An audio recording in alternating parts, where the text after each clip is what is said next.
Live at 9 Business News in association with Safaricom Business. Well, good evening and a very warm welcome to Citizen Business. My name is Michelle Morgan and this is the Financial Report.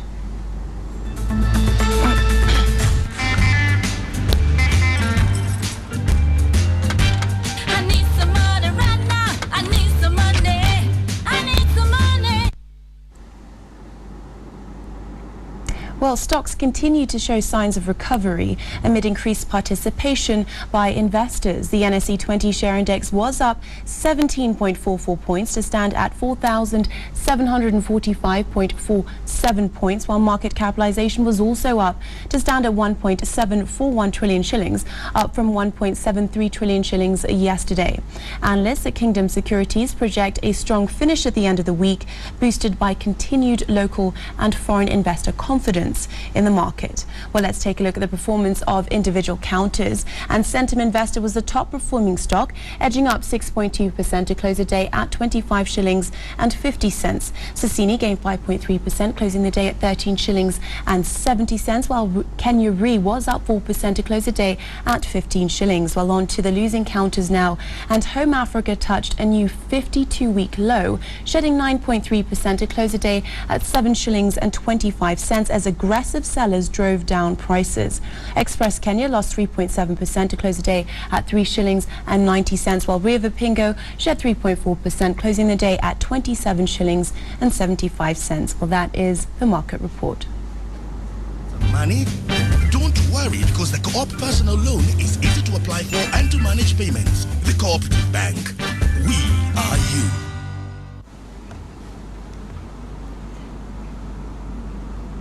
The government intends to use the Micro and Small Enterprise Act to fast-track the development of small businesses. The act, which came into force last year, creates Micro and Small Enterprise Authority, whose mandate it is to ease the access of credit to SMEs and other key services. The authority will also administer the MSC Fund, which currently holds over 3.8 billion shillings, targeted at providing affordable credit to SMEs. Alice Adera reports. Very nice. The launch of the Micro and Small Enterprise Law seeks to formalize the entrepreneurial sector through 4 categories, namely services, trade, agribusiness and manufacturing. Under the law, a 3.8 billion shilling MSC fund is established to ease the access to credit by small businesses across the country. Now, despite the good intentions, not many of the targeted beneficiaries have come forward to benefit from the fund, something blamed on lack of public awareness. But even as they get the access, the fourth thing that we need to look at is education. How do you run a business profitably?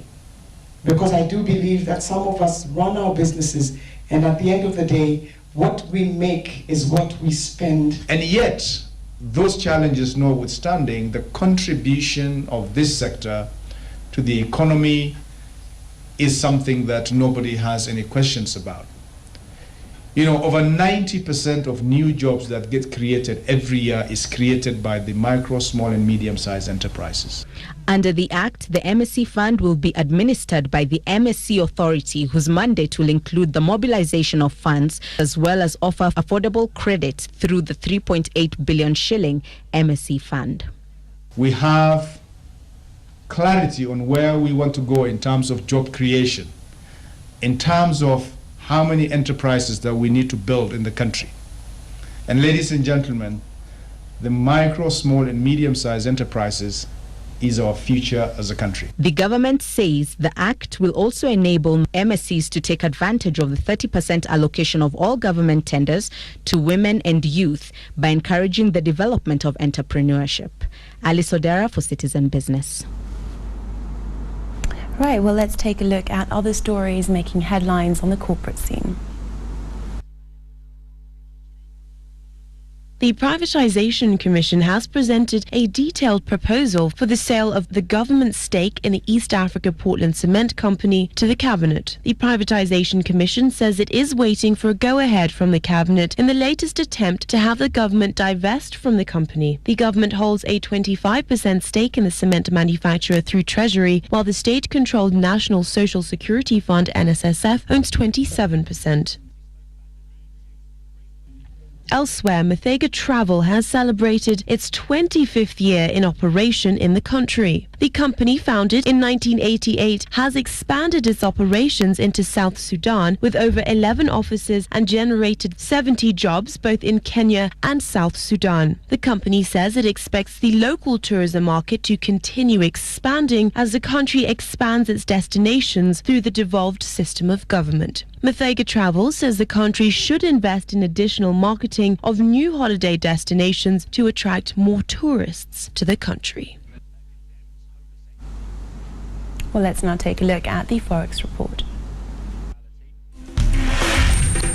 SAP helps companies run like never before. Learn more by visiting us online.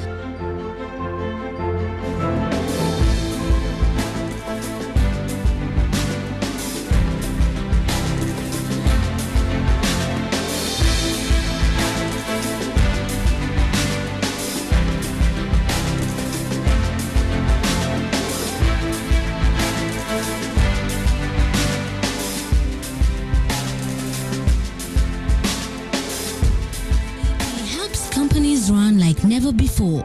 Learn more by visiting us online.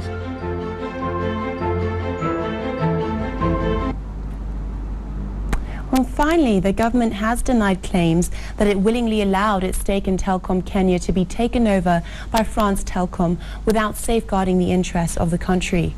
Speaking while appearing before the Public Investment Committee, National Treasury Cabinet Secretary Henry Rotich says the government renegotiated its stake in Telkom Kenya to 30% to avoid a decline in its ownership to 13%. Despite the government's assertions, however, it fell on deaf ears, with the committee demanding to know the role played by Dubai-based company Al-Khazar Capital. Well, that wraps up our business bulletin for this evening. Thank you very much for watching. Don't go too far. Mike Akini will be right here with sports news. Management of your employees' salaries and benefits simplified with online payroll. To get a free 30-day trial, visit cloud.safaricom.co.ke.